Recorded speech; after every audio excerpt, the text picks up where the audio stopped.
एक बड़ी गजब की बात बाबर अपनी बुक में लिखता है। बाबर की बुक का नाम है बाबरनामा। क्या नाम है? बाबरनामा में बाबर इस युद्ध को बाबरनामा वास्तव में डायरी है। वो दिल्ली का लिखता है, आज ये आज ये, इस प्रकार की बातें उसके अंदर, रूटीन सा लिखता है वो अपना उसके अंदर। तो बाबरनामा में बाबर लिखता है कि मैं जब काबुल में था, मैं कहां पे था, एक दिन सांगा के कुछ आदमी मेरे पास आए। किसके आदमी? और उन्होंने आगे कहा कि बाबर, तो हमारा भाई है, तो हमारी सहायता कर, इंडिया पर अटैक कर, इब्राहिम लोदी को मार दे। मैंने पूछा कि भाई क्यों मारना है इब्राहिम लोदी को? तो सांगा के आदमियों ने कहा इब्राहिम लोदी हमें परेशान करता रहता है, हमारी अकेले की इब्राहिम लोदी के खिलाफ पार नहीं पड़ रहे, इसलिए तू आ। इसलिए बाबर कहता है कि मेरे को भारत में किसने बुलाया? सांगा। पर वो कहता है मैं सांगा के बुलाने पर भारत आया, लेकिन पानीपत के पहले युद्ध में जब मैं इब्राहिम लोदी के खिलाफ लड़ रहा था तब सांगा ने मेरी कोई सहायता, मैं इनको सबक सिखाना चाहता हूं। पर यह बाबर की साफ झूठी बात है, क्योंकि पहली बात तो यह है कि बाबर को भारत में बुलाने वाला सांगा नहीं था, दौलत खान लोदी और आलम खान लोदी थे। दूसरी बात, इब्राहिम लोदी के लिए सांगा कम से कम नहीं बुलाएगा। लप्पू सा इब्राहिम लोदी है, उसने 2 बार टिकाया था उसको, खातोली में। और मैं ना कई बार जब सोचता हूं तब मुझे लगता है कि यार सांगा कितना गजब राजा था। बाड़ी कहां पड़ता है? धौलपुर। कहां पड़ता है? आप में से मेवाड़ के कौन कौन लोग हैं? खूब सारे लोग। आप में से कितने जिन्होंने कभी धौलपुर गए हो? इस ट्रांसपोर्टेशन और कम्युनिकेशन में भी मेवाड़ वालों ने धौलपुर नहीं देखा, धौलपुर वालों ने मेवाड़ नहीं देखा। लेना देना ही नहीं है। धौलपुर के कौन कौन है आप में से? आगरा कितना पड़ता है आपसे? 40 किलोमीटर ना, 40-50 किलोमीटर। लोदियों की राजधानी है आगरा। लोदियों की राजधानी कौन सी है? मतलब इब्राहिम लोदी कहां का राजा है? आगरा। सांगा चित्तौड़ से बाड़ी जाता है, इब्राहिम लोदी को कूटता है। इसका मतलब है आपको कोई घर में घुस के मार रहा है। कितना साम्राज्यवादी राजा यार। वो बयाना पर कब्जा किए बेटा। बयाना आगरा के पास है, वो खुद चित्तौड़ का है। मैं मेरे एक दोस्त को हमेशा हंसता रहता हूं, उनका कोई एग्जाम था साल भर, दो एक साल पहले, और उसका सेंटर आ गया उनका भरतपुर, वो खुद मेवाड़ के। मैं रूम गया था, रूम जाते मैंने पूछा अरे सेंटर कहां है आपके एग्जाम का? तो उन्होंने कहा यार सेंटर बड़ा कोर्ट सा दे दिया यार इन लोगों ने इस बार। कैसे? तो यार सेंटर भरतपुर दिया है। मुझे क्या दिक्कत होगी? उनका यार जयपुर दे देते यार, ये बैठे ये एग्जाम दे लेते, उदयपुर दे देते तो घर पे जाए आते यार, जोधपुर दे देते तो भी सिस्टर की शादी कर रखे यार जाके आते, और इन इलाकों में मैं भरतपुर यार मेरी जिंदगी में नहीं गया कभी, अब भरतपुर कहाँ जाएंगे कहाँ रुकेंगे? तो मैंने कहा यार कहाँ जाएंगे कहाँ रुकेंगे वाले छोड़ो, अपने भरतपुर में भी सैकड़ों दोस्त है, इतने सालों से जयपुर बैठे तो भरतपुर के भी अपने खूब सारे जानकार है, और भी रुकने वाली समस्या तो अब है भी नहीं, होटल में जाओ रुको, सुबह एग्जाम दे के आ जाओ यार, इसमें क्या समस्या है? तो उनका तो भी यार थोड़ा अलग सा है, कभी गए नहीं। तो मैं उनको हंसने लग गया कि अंतिम मेवाड़ी जो भरतपुर गया था वो सांगा था। सांगा के बाद कोई मेवाड़ी कभी भरतपुर, और सांगा खानवा में हार गया था। तो यदि आपको खानवा का बदला लेना है तो भरतपुर जाइए, एग्जाम में पास होइए, ताकि खानवा के युद्ध का बदला लिया जा सके यार। तो वो हम हंसने लगेगा, हाँ यार आज अपने ये बात कर रहे हैं इस 21वीं सदी में बैठ के कि यार अपने उधर तो कैसे जाएंगे, भरतपुर कैसे जाएंगे। सांगा कितना साम्राज्यवादी है कि वो बाड़ी के अंदर जाकर बयाना में जाके युद्ध लड़ रहा है। इससे अधिक साम्राज्यवादी क्या होगा? तो कम से कम इब्राहिम लोदी के लिए सांगा बुलाएगा नहीं। पर फिर भी बाबर लिखता है तो एक कारण उस वाला भी माना जाए, वो अपने आप को जस्टिफाई कर रहा है कि मैं क्यों अटैक कर रहा हूं। उसने कहा मैं इसलिए कर रहा हूं। बाबर का सेनापति कौन था? सुल्तान। तो पहले से एक बंदा बैठा मेहंदी ख्वाजा, सहायता करने के लिए कौन है? सुल्तान। इस युद्ध में किसकी जीत हुई? सांगा की जीत हुई। तो अब सांगा ने कहा कि अब अपने आगरा पे कब्जा कर लेते हैं। कहां कब्जा कर लेते हैं? आगरा। फिर दूसरा क्या हुआ? इब्राहिम लोदी तो मर गया था। इब्राहिम लोदी का छोटा भाई था महमूद लोदी। कौन था? उसको पता चला कि बाबर के खिलाफ कौन लड़ रहा है? सांगा। उसके भाई को किसने मारा था? बाबर। दुश्मन का दुश्मन दोस्त। तो महमूद लोदी सांगा के पास आ गया। उसने सांगा को कहा कि भाई सांगा, पहले अपनी भले लड़ाई हो रखी थी पर अब दोनों का दुश्मन एक है बाबर, इसलिए दोनों मिलकर लड़ते हैं। सांगा ने कहा ठीक है तुम मेरा साथ दो, मैं तुम्हें आगरा दिलवा दूंगा। क्या दिलवा दूंगा? तो अब बाबर को पता चला कि अफगान और सांगा आपस में मिल गए और कहां पर हमला करेंगे? आगरा। तो बाबर को लगा अब आगरा बचाना जरूरी, तो अब बाबर खुद लड़ने के लिए आगरा से उधर। बीच में इधर बयाना से आगरा के बीच में एक जगह पड़ती है खानवा। कौन सी जगह? तो इस बार लड़ाई कहां पर हुई? खानवा। पहले वाले के 1 महीने बाद। वो कब हो रहा है? 16 फरवरी। ये है भाई आपका 17 मार्च। ये तारीख याद रखना। बाबर आ गया आगरा से, सांगा इधर से गया हुआ है, खानवा मैदान में सेनाएं आमने सामने पड़ी है, लड़ाइयों की तैयारी कर रहे हैं। महीने भर का टाइम लिया दोनों ने बीच में अपनी सेना बिना लगाने में। अब से 17 मार्च को लड़ाई करनी है। 16 मार्च को बाबर अपने सैनिकों को इकट्ठा करता है और बाबर सैनिकों को इकट्ठा करके कहता है कि अपने कल सांगा के खिलाफ लड़ेंगे। हाउस द जोश? सैनिकों ने कहा लो सर। कैसे? सैनिकों ने सांगा के खिलाफ लड़ने से क्या कर दिया? सैनिकों के कारण सीधे सीधे दो।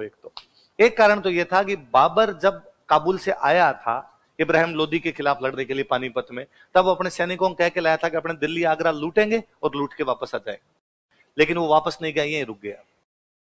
इसलिए सैनिकों को घर की याद आ रही थी, लगा संदेश से आते हैं डेली डेली गाना पड़ता है हमें, और ये क्या तरीका, 1 साल हो गया तेरे को यहाँ पे, 1526 में आए तेरे, अब क्या आ गया 1527, तो यार हमें घर की याद आ रही है, हमें घर वापस जाना है। दूसरा कारण ये था कि जब बाबर यहाँ पर बैठा था तो उसने सांगा का पता लगाया कि भाई सांगा कैसे लड़ता है, क्या इसका बैकग्राउंड है, और तो पता चला कि आज दिन तक सांगा किसी भी युद्ध में हारा नहीं, और जो कोई इसके सामने गया है उसको इसने भगा भगा के मारा है।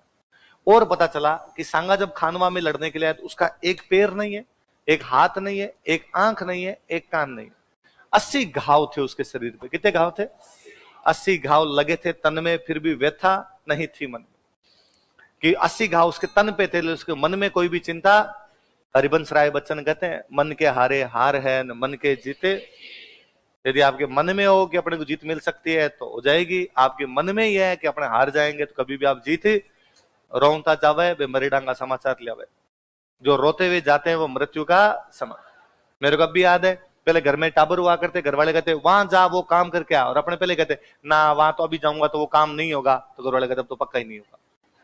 पहले रोने लग गया, अब वो काम होगा नहीं, और ज्यादातर मामलों में ऐसा काम होता, अपने वापस आकर हुआ ही नहीं होता, हमने तो पहले कह दिया था, तू पहले रो रहा था तो कैसे होगा। तो मन में तो कम से कम जीत हमेशा होनी चाहिए। आप भी आरएस की तैयारी करते हो, तैयारी आरएस की करते हो, पर मन ही मन सोचते हो आरएस में तो क्या ही होगा, छोटा मोटा कुछ ना कुछ दे लेते हैं, इधर उधर अटक जाए, कहीं बाबू बन जाए तो ही ठीक रहे अपना। तो बाद में जब आदमी सोचता ही नहीं है तो बनता भी, वरना इंग्लिश वाली कहावत है, as you think so you become, जैसा आप सोचते हैं वैसा आप। और सोचना तो बड़ा ही सोचना, दूध खानी दोबा भर खानी, दोहरे माथा बैठ खानी। भाई मन के लड्डू कम क्यों, मन के लड्डू फीके क्यों, फीके क्यों, तो फीके नहीं तो कम क्यों, ऐसा कुछ है कि भाई लड्डू ही खाने, मन के लड्डू ही खाने तो मीठे ही खाने, और ज्यादा खाने कम क्यों खाने भाई साहब, वो बात तो वो क्यों वो बात। तो बाबर के सैनिकों ने जब पता लगाया सांगा के बारे में, पता चला यार ये आदमी बड़ा खतरनाक है, तो बाबर के सैनिकों ने बाबर को कहा कि बाबर तू कह रहा है कि यार तुम्हारा जोश कैसा है, इस आदमी को देखे जोश ठंडा पड़ जाता है, जिसके हाथ नहीं, पैर नहीं, आंख नहीं, कान नहीं, फिर भी लड़ने के लिए आ रहा है, मिनक तो नहीं है, डाकी है, और इसके खिलाफ क्या लड़े, इसके पास खोने के लिए है क्या, इसमें तेरा घाटा इसका, अपने मरमुरा जाएंगे सारे के सारे। और बाबर ने कहा नहीं नहीं ये बात नहीं, हम मुगल है और हम इसके खिलाफ लड़ेंगे तो हम पक्का जीत सकते हैं। उसने कहा फालतू की पंचायती मत कर, 1 महीने पहले इन मेहंदी ख्वाजा को और सुल्तान मिर्जा को इनका वीडियो पड़ा, धोतियां खोल ली थी। मेहंदी ख्वाजा सुल्तान मिर्जा ने कहा कि वीडियो डिलीट करवा दो प्लीज, ये कोई तरीका नहीं होता है ऐसे। तो कहा यार इस आदमी से क्या लड़ा जाए, तो बाबर को लगा खेल खत्म कर दिया यार। भाई यदि सैनिक लड़ना ही नहीं चाहेंगे, भाई मैं आपको कहूं कि आपको आरएस का पेपर देना, आपको सर हम तो नहीं दे रहे, तो फिर मेरे करने क्या मतलब, पढ़ाने का मतलब क्या हुआ। तो भाई बाबर ने लगा यार सैनिक नहीं लड़ेंगे तो करेंगे क्या, तो बाबर थोड़ा उनमें जोश बढ़ता है, और बाबर कहता है कि तुम्हें क्या लगता है कि बाबर खुद के लिए लड़ता है, उनका लगता नहीं है, कर रहा है तुम, ऐसा तेरी पंचायती हमारी इसके अंदर कुछ ही नहीं है, तुम्हें क्या लगता है बाबर साम्राज्य विस्तार के लिए लड़ता है? हाँ। बाबर ने कहा नहीं, बाबर ना खुद के लिए लड़ता है ना साम्राज्य विस्तार के लिए लड़ता है, जिहाद है। क्या है? जो धर्म की लड़ाइयां हुआ करती उनको क्या बोला करते? बाबर ने कहा ये जिहाद, और मेरे को अल्लाह ताला ने फरमाया है कि दुनिया के इस छोर से लेके उस छोर तक मैं इस्लाम की पताका लहरा दूं, मैं धर्म की लड़ाई लड़ रहा हूं, मजहब की लड़ाई लड़ रहा हूं, मैं जिहाद कर रहा हूं। यदि मैं जिंदा रहा तो मैं गाजी बन जाऊंगा। क्या बन जाऊंगा? जो धर्म की लड़ाइयां करते उनको क्या बोलते, और मर भी गया तो मैं शहीद कहलाऊंगा, सारे लोग मेरा सम्मान करेंगे, जन्नत जाऊंगा मैं। और तुम लड़ना चाहते हो लड़ो, नहीं भी लड़ना चाहते तो मैं अकेला लड़ूंगा। थोड़ी जिहाद की, इस्लाम की, मजहब की, धर्म की बातें की तो थोड़े लोगों में रोंगटे वोंगटे से आए। पर एक आधे फौजी साहब कोई सियाने थे, फौजी साहब खड़े हुए, Babar hold hold bro hold, एक बात बता, तेरे मुंह से अल्लाह की, इस्लाम की बातें शोभा नहीं देती, दारूड़ी है, पूरे दिन दारू पीता। बाबर ढंग का दारूड़िया था, सारे दिन दारू पिया करता हूं। इस्लाम में ये भी लिखा हुआ है, अल्लाह ताला ये भी फरमाते हैं कि शराब पीना हराम है, और तेरे हाथ में अब भी गिलास है। तो बाबर ने गिलास में कहा, बाबर ने कहा बाबर कसम खाता है आज के बाद शराब के हाथ। मुगलों में 2 बादशाह ऐसे हुए जो ढंग के दारूड़ी हुए थे, एक तो बाबर, एक जहांगीर। कौन कौन? दोनों ने आत्मकथाएं लिखी है। दोनों ने क्या लिखी है? पीने के बाद ये आदमी बता सकता है खुद की बातें। यूं भाई साहब आप पूछ रहे तो आदमी दबाता ना, अच्छाइयां बुराइयां दोनों होती है। और जहांगीर तो इतना प्यारा आदमी था बापड़ा दारू वाले मामले में, वो लिखता है कि मैं दिन में 14 पेक और शाम को 6 पेक लेता हूं। उसने पेक संख्या बताइए, वो ये तक लिखता है कि पहले मैं नहीं पीता था, पर एक बार मैं शिकार खेलने गया, वहां पर बहुत भयंकर थक गया था, वहां पर कुछ राजस्थान के लोग मेरे साथ थे और उन्होंने मेरे कागजात एक लेके देखो तो तराटी नहीं आ जाए तो देख लेना। और वो लेने के बाद मुझे खूब अच्छा फील हुआ। उसके बाद मैं 14 लेता हूं, दिन में 6 लेता हूं। तो जहांगीर के टाइम में तो राज उसकी रानी करती थी नूरजहां। जहांगीर शासन संभालता ही नहीं था, राज कौन संभालती थी? नूरजहां। तो जहांगीर का खुद का स्टेटमेंट है कि 1 बोतल शराब होवे, आधा किलो कबाब होवे। 1 बोतल क्या मिल जाए? शराब। आधा किलो क्या मिल जाए? 1 बोतल शराब होवे, आधा किलो कबाब होवे, राज नूरजहां दा होवे, पावे खराब होवे, पावे खराब होवे, पावे खराब होवे। नूरजहां राज करती रहे, भले वो अच्छा करे भले ही बुरा, उससे लेना देना नहीं। 1 बोतल शराब दीजिए, आधा किलो कबाब दीजिए, राज किसका होना चाहिए? और जहांगीर को इसके अलावा कुछ भी चाहिए नहीं। तो दोनों ढंग के दारूड़ी थे एकदम। तो बाबरनामा पढ़ी, बाबर की किताब है बाबरनामा, पहले दिलीप सर के पास ऑफिस में पढ़ रही थी, तो मेरे उसके कुछ पन्ने पड़े हुए।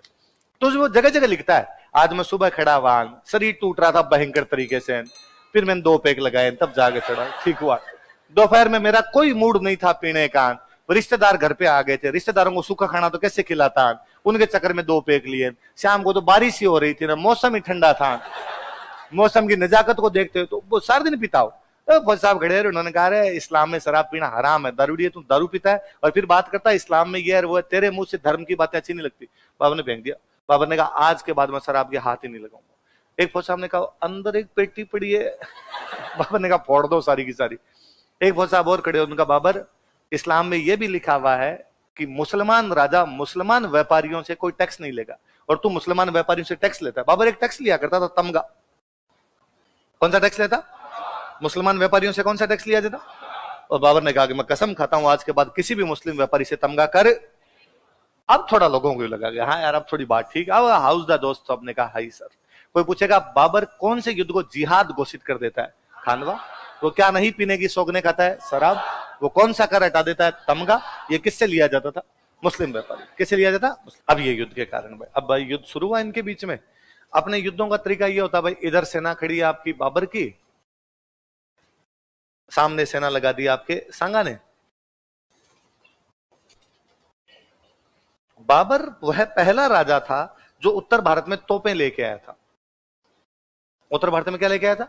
बाबर से पहले भारत में तोपों का इस्तेमाल किसी ने नहीं किया था। तोप मतलब बारूद।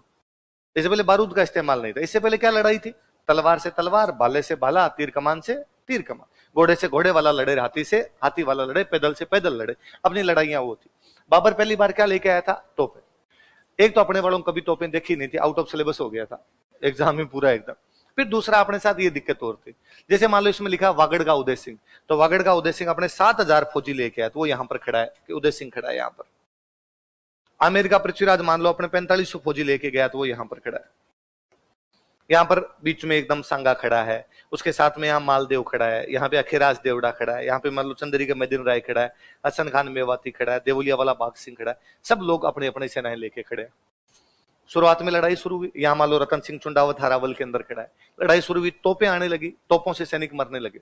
पता ही नहीं था यार तोपों से कैसे युद्ध किया जाता। घोड़ा आया साथ में 50-60 को उड़ा के चला गया। इनको ये तो समझ में नहीं आ रहा था ये कैसे होगी सब चीजें एकदम।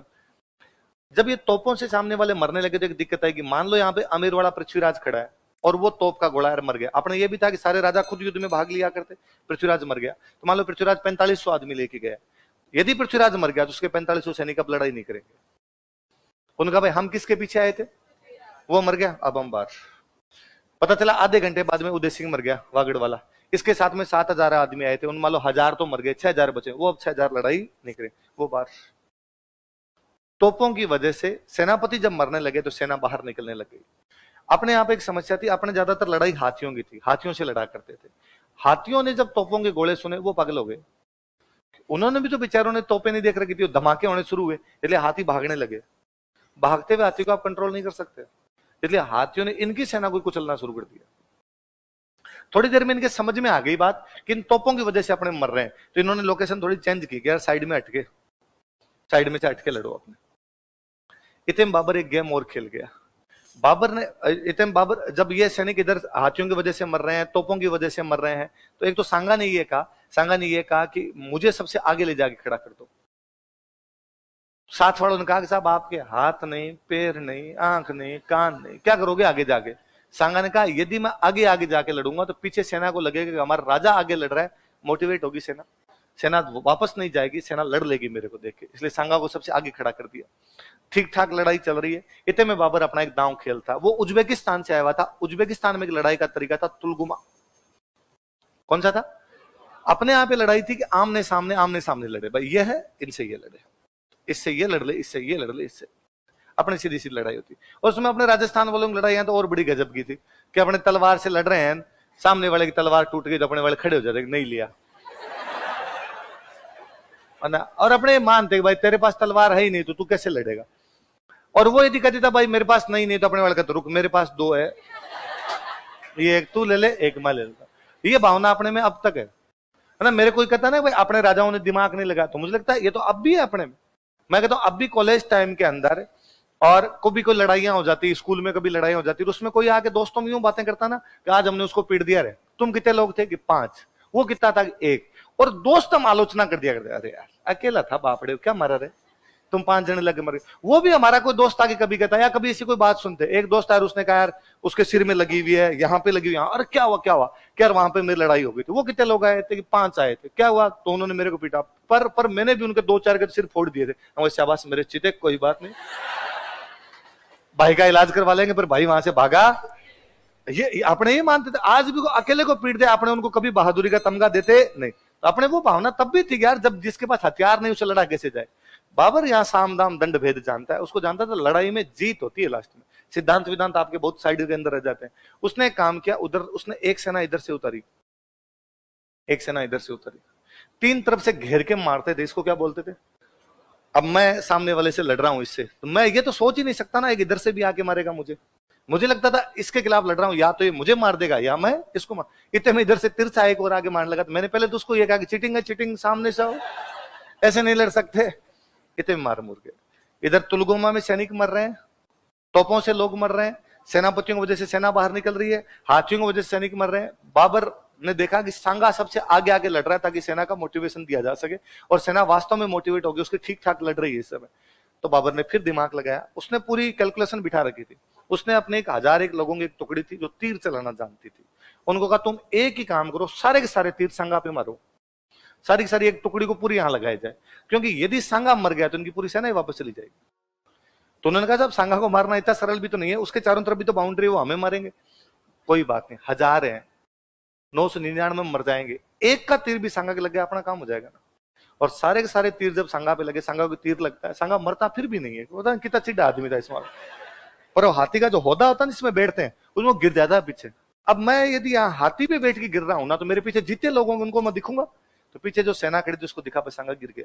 सांगा गिर गया तो सब सैनिकों को पीछे बढ़ने लगा, इसका मतलब अपने राजा तो मर गया, अब लड़के क्या करें, पीछे वाली सेना हट गई पीछे। हालांकि मेवाड़ में रिवाज था कि जब भी मेवाड़ की सेना कहीं भी लड़ने के लिए जाती तो हमेशा जो उसका सेनापति होता वो सलुम्बर का होता, और वो कौन था? और यदि राजा किसी भी वजह से युद्ध से बाहर निकल गया, घायल होने की वजह से निकल गया और किसी वजह से निकल गया, तो हमेशा सादड़ी का जो झाला होता ना, वो राजा का मुकुट पहन के लड़ा करता था। तो जैसे सांगा घायल हुआ, मालदेव और अखिराज देवड़ा उसके साइड में थे दोनों, मालदेव अखिराज देवड़ा हाथों हाथ सांगा को वहां से निकालते हैं, झाला अज्जा को सांगा वाला मुकुट देके कहते तू हाथी पर चढ़ जा, वो फटाफट हाथी पे बैठ के लड़ाई करता भी है। लेकिन तब तक इनकी सेना इतनी लंबी चौड़ी थी कि मिसकम्युनिकेशन हुआ और पीछे वालों तक ये सूचना ही नहीं पहुंचा सके कि सांगा मरा नहीं है, घायल हुआ है, पीछे वाली सेना ही लूट वापस लौट चुकी थी। बाबर इस युद्ध को जीत गया। बाबर ने जीतते ही उपाधि धारण की, गाजी। क्या उपाधि धारण की? जो धर्म की लड़ाइयां जीतते उनको क्या बोलते?